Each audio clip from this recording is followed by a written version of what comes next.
உடல் உள்ளுறுப்புகள்: மூளை, நுரையீரல்,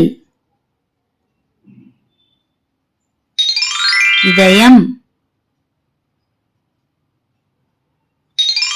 சிறுநீரகம், வயிறு,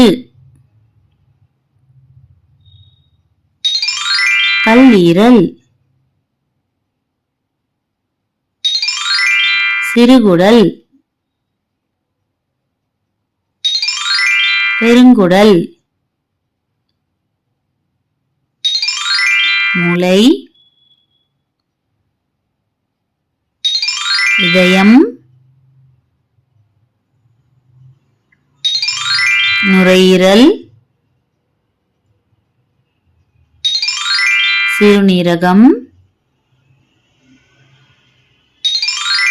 வயிறு, கல்லீரல், சிறுகுடல்,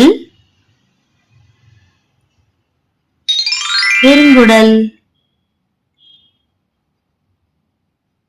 நன்றி.